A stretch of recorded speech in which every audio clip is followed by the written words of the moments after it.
Yes, വിവിധയിടങ്ങളിലാണ് ശോഭായാത്ര ഒരുക്കങ്ങൾ പുരോഗമിക്കുന്നത്. കോഴിക്കോട് നിന്ന് അനഘ ഹർഷൻ കൂടി ചേർന്നുണ്ട്. അനഘ, ഒരു നാടൊന്നാകെ വൃന്ദാവനമായി കാണാനുള്ള ഒരു വിസ്മയ കാഴ്ചയ്ക്കായുള്ള കാത്തിരിപ്പ് തന്നെയല്ലേ ഈ ശോഭായാത്ര? കോഴിക്കോടുള്ള വിവിധ ഇടങ്ങളിൽ നിന്നുള്ള ചെറു ശോഭായാത്രകൾ ഈ ശോഭായാത്രയുമായി ഒപ്പം ചേരും.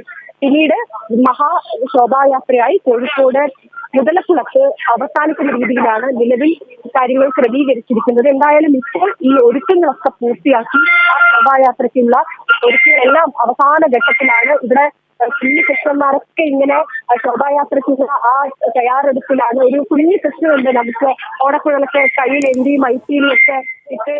അനഘ, തന്നെയാണ് വിസ്മയ കാഴ്ചകൾ തന്നെയാണ് കാണാൻ സാധിക്കുന്നത്. കണ്ണൂരിൽ നിന്ന് വിശേഷങ്ങളുമായി മിഥുൻ പിള്ള ചേർന്നുണ്ട്. മിഥുൻ, എത്രത്തോളമാണ് ഇപ്പോൾ ഒരുക്കങ്ങൾ?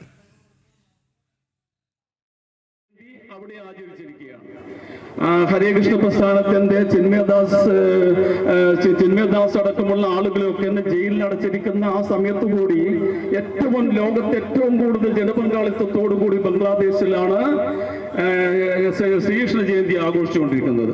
നമുക്ക് ഈ ഭഗവാന്റെ ഈ ജന്മദിനം ഉണ്ണിക്കണ്ണന്മാരും അതുപോലെ തന്നെ ഭക്തജനങ്ങളുടെയും ഒരു ബൃഹത്തായിട്ടുള്ള ഒരു കൂട്ടായ്മയിൽ നിന്ന് നമുക്ക് മിഥുനിലേക്ക് വരാം. എന്തായാലും വിവിധ ഇടങ്ങളിലാണ് ശോഭായാത്ര ഒരുക്കങ്ങൾ പുരോഗമിക്കുന്നത്. തിരുവനന്തപുരത്ത് നിന്ന് ദിസ്ന സുരേഷ് ഇപ്പോൾ ചേരുന്നുണ്ട്. ദിസ്ന, മനോഹരമായ കാഴ്ചകൾ വരികയാണ്.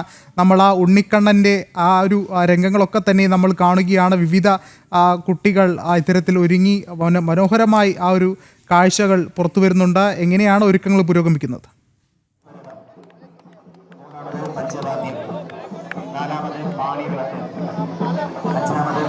വിഷു എന്തായാലും ഘോഷയാത്ര അല്പസമയത്തിനകം ആരംഭിക്കും. നമുക്ക് ഏറ്റവും മനോഹരമായ ഒരു കാഴ്ച നമ്മുടെ ക്യാമറമാൻ പകർത്തിക്കൊണ്ടിരിക്കുന്നതാണ് കാണാൻ കഴിയുന്നത്. ഒരു കുഞ്ഞുണ്ണിക്കണ്ണനെ വലിച്ചു കൊണ്ടുപോകുന്ന മറ്റൊരു ഉണ്ണിക്കണ്ണന്റെ കാഴ്ച. അവ വലിയ കൗതുകത്തോടെ നിൽക്കുകയാണ്. കുഞ്ഞുണ്ണിക്കണ്ണനാണ്, നമുക്ക് കാണാൻ കഴിയും. കുഞ്ഞുവാവയാണ്, അവന്റെ മുഖം നോക്കൂ. എന്തായാലും വലിയ രസം. ചേച്ചി ആദ്യമായിട്ടാണോ? ആദ്യമായിട്ടാണ് വേഷം കിട്ടുക? ആദ്യമായിട്ടാ. എന്തായാലും വലിയ സന്തോഷം തന്നെ. ആദ്യമായിട്ടാണ് ആ കുഞ്ഞുണ്ണിക്കണ്ണൻ വേഷം കിട്ടുന്നത്. എന്തായാലും ആ വലിയ സന്തോഷത്തിൽ തന്നെയാണ് വിഷ്ണു. ഈ തിരുവനന്തപുരം നഗരിയിൽ, അതായത് അനന്തപുരം വൃന്ദാവനമായി മാറിക്കഴിഞ്ഞു എന്നത് തന്നെയാണ്. ഇതാ അതിമനോഹരമായ കാഴ്ചകളാണ് ജനൻ TV പ്രേക്ഷകർക്ക് മുന്നിൽ എത്തിക്കുന്നത്. എന്നൊരു കുഞ്ഞിക്കണ്ണൻ. എങ്ങനെയുണ്ട് കൃഷ്ണവേഷം കിട്ടിയിട്ട്? നടക്കുവോ? കുഴപ്പമൊന്നുമില്ലല്ലോ? ഇല്ല. കൃഷ്ണനെ ഇഷ്ടപ്പെട്ടോ? ഫോട്ടോയൊക്കെ എടുത്തോ?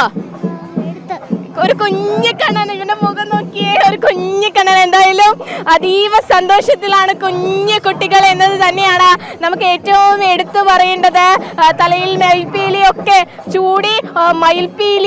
ചൂടി കുഞ്ഞിക്കണ്ണൻ, അതായത് വെണ്ണക്കണ്ണനായും വെണ്ണക്കണ്ണനായും അതോടൊപ്പം തന്നെ ഓടക്കുഴൽ നാദം വായിക്കുന്ന കൃഷ്ണനായും അതോടൊപ്പം തന്നെ കുസൃതി കണ്ണനായും ഒക്കെ തന്നെയും ആളുകളുടെ മനസ്സിൽ, ഭക്തരുടെ മനസ്സിൽ കുടിയിരിക്കുന്ന കണ്ണന്റെ വിവിധ ഭാവങ്ങളാണ് അനന്തപുരിയിൽ അല്പസമയത്തിനകം പുറപ്പെടുക എന്നത് തന്നെയാണ്. വിവിധ ഭാഗങ്ങളിൽ നിന്നുള്ള കുട്ടികൾ ഇവിടെ കൃഷ്ണവേഷം ധരിച്ച് ഒരുങ്ങിക്കഴിഞ്ഞു. അല്പസമയത്തിനകം ഔദ്യോഗികമായ ഉദ്ഘാടന ചടങ്ങുകൾ പുരോഗമിക്കുന്നു. അതിനുശേഷം അല്പസമയത്തിനകം ഈ അനന്തപുരിയിൽ ഈ കുഞ്ഞിക്കണ്ണന്മാർ ചുവട് വെച്ച് തുടങ്ങും.